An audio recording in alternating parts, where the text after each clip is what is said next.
بیوی سے ملنے کا شریعت میں طریقہ۔ آج میں آپ کے ساتھ بہت ہی حساس اور عمدہ ٹاپک شیئر کرنے جا رہا ہوں،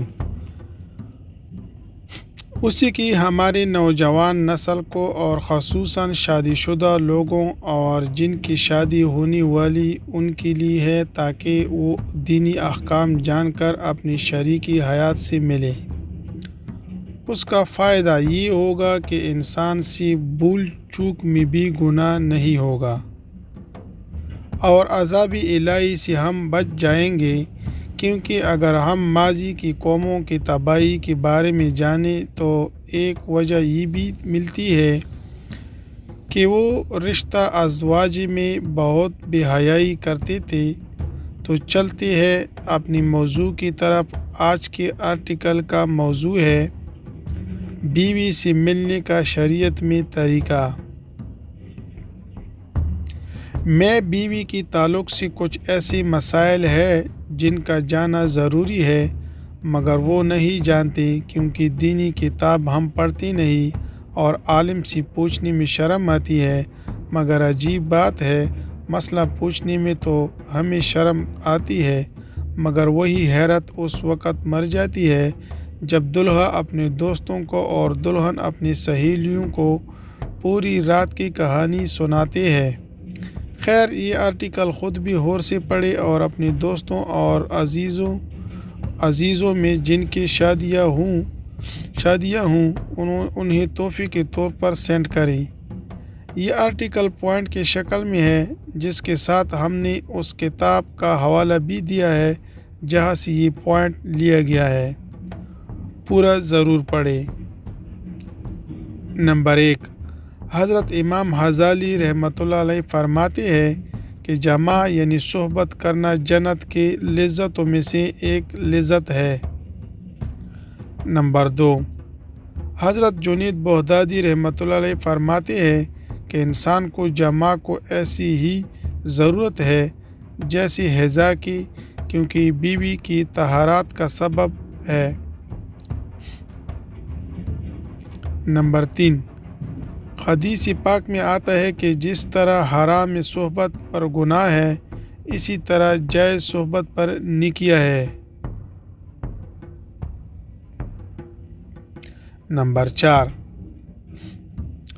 ام المومنین سیدہ عائشہ صدیقہ رضی اللہ تعالی عنہا سے مروی ہے کہ حضور صلی اللہ علیہ وسلم ارشاد فرماتے ہیں کہ جب ایک مرد اپنی بیوی کا ہاتھ پکڑتا ہے تو اس کے نامہ اعمال میں ایک نیکی لکھ دی جاتی ہے، اور جب اس کے گلے میں ہاتھ ڈالتا ہے تو 10 نیکیاں لکھ دی جاتی ہے، اور جب اس سے صحبت کرتا ہے تو دنیا اور ما فیہا سے بہتر ہو جاتا ہے، اور جب غسل جنابت کرتا ہے تو پانی جس بال پر گزرتا ہے تو ہر بال کے بدلے ایک نیکی لکھی جاتی ہے، اور ایک گناہ کم ہوتا جاتا ہے اور ایک درجہ بلند ہوتا جاتا ہے۔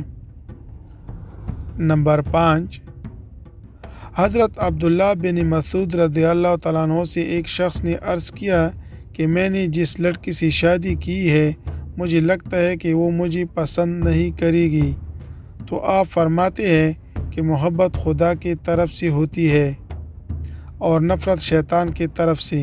تو ایسا کرو کہ جب تم پہلی بار اس کے پاس جاؤ تو وضو کرو اور 2 رکعت نماز نفل شکرانہ اس طرح پڑھو کہ تم امام ہو اور وہ تمہاری اقتداء کرے، تو انشاءاللہ تم سے محبت اور وفا کرنے والی پاؤ گے۔ نمبر 6، نماز کے بعد شوہر اپنی دلہن کی پیشانی کی تھوڑی سی بال نرمی اور محبت سے پکڑ کر یہ دعا پڑھے۔ یہ عربی دعا ہے۔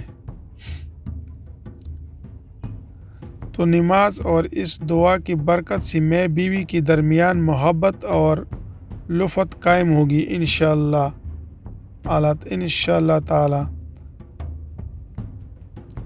نمبر 7، خاص جماع کے وقت بات کرنا مکروہ ہے۔ وہ مکروہ ہے، اس سے بچی کی تو تلی ہونے کا خطرہ ہے تتلی ہونے کا خطرہ ہے۔ اسی طرح اس وقت عورت کی شرمگاہ کی طرف نظر کرنے سے بھی بچنا چاہیے کہ بچے کا اندھا ہونے کا امکان ہے۔ یوں ہی بالکل برہنہ بھی صحبت نہ کرے ورنہ بچے کی بے حیائی ہونے کا اندیشہ ہے۔ نمبر 8، ہم بستر کے وقت بسم اللہ شریف پڑھنا سنت ہے اور یہ دعا پڑھے ہے: اے ہمارے اللہ، ہمیں شیطان سے اور شیطان کو ہم سے بچا، مگر یاد رہے کہ ستر کھولنے سے پہلے لازمی پڑھے، اور سب سے بہتر ہے کہ جب کمرے میں داخل ہو تب ہی بسم اللہ شریف پڑھ کر دائیں قدم اندر داخل کرے۔ اگر ہمیشہ ایسا کرتا رہے گا تو شیطان کمرے سے باہر ہی ٹھہر جائے گا، ورنہ وہ بھی آپ کے ساتھ شریک ہوگا۔ نمبر 9، عورت کے اندر مرد کے مقابلے 90 گنا زیادہ شہوت ہے، مگر اس پر حیا کو مسلط کر دیا گیا ہے، تو اگر مرد جلدی فارغ ہو جائے تو فوراً اپنی بیوی سے جدا نہ ہو بلکہ کچھ دیر ٹھہرے پھر الگ ہو۔ نمبر 10، جماع کے وقت کسی اور کا تصور کرنا بھی زنا ہے اور سخت گناہ، اور جماع کے لیے کوئی وقت مقرر نہیں۔ ہاں، بس اتنا خیال رہے کہ نماز فوت نہ ہونے پائے، کیونکہ بیوی سے بھی نماز، روزہ، اعتکاف، حیض نفس اور نماز کی ایسے وقت میں صحبت کرنا کہ نماز کا وقت نکل جائے حرام ہے۔ نمبر 11، مرد کا اپنی عورت کی چھاتی کو منہ لگانا جائز ہے، مگر اسی طرح کہ دودھ حلق سے نیچے نہ اترے، یہ حرام ہے۔ لیکن ایسا ہو بھی گیا تو توبہ کرے، مگر اس سے نکاح پر کوئی فرق نہیں آتا۔ نمبر 12، مرد عورت کو ایک دوسرے کا سطر دیکھنا چھونا جائز ہے، مگر حکم یہی ہے کہ مقام مخصوص کی طرف نہ دیکھا جائے کہ اس سے نسیان کا مرض ہوتا ہے اور نگاہ بھی کمزور ہو جاتی ہے۔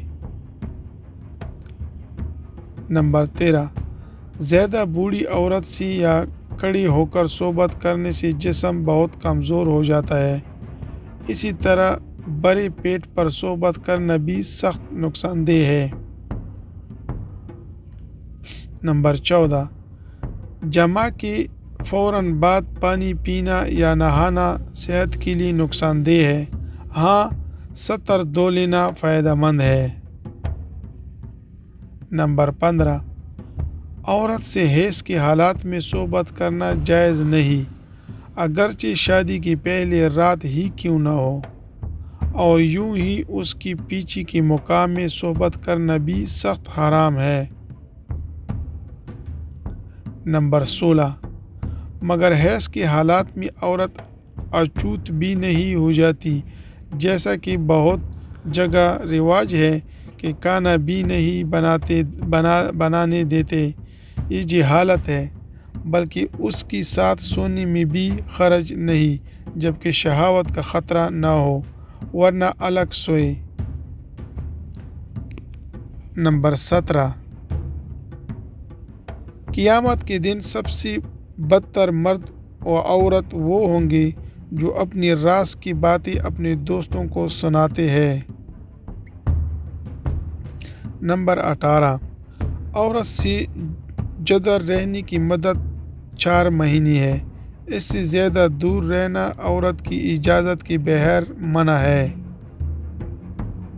نمبر 19، جو بچہ سمجھدار ہو اس کے سامنے صحبت کرنا مکروہ ہے۔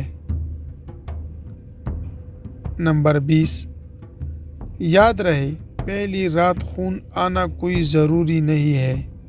جو جاہل اسی طرح کی بات سوچتے ہیں وہ کم علمی ہے، کیونکہ آج کے دور میں جیلی کی پٹنے سے وہ خون ارٹ کی شرمگاہ سے آتا ہے۔ وہ بچپن میں کھیل کود، سائیکل چلانے، حتیٰ کہ اور بھی چیزوں سے پٹ یا ٹوٹ سکتی ہے، لہٰذا عقل سے کام لیجیے۔ نمبر 21، شادی کے لیے جہیز کے بجائے نیک عورت کا انتخاب کرو، دین تمہاری نسلوں تک منتقل ہوگا۔ اس پوسٹ کو زیادہ سے زیادہ شیئر کریں تاکہ ہر انجان شخص دینی عقائد کو سمجھ کر غلطی نہ کرے۔ اللہ حافظ۔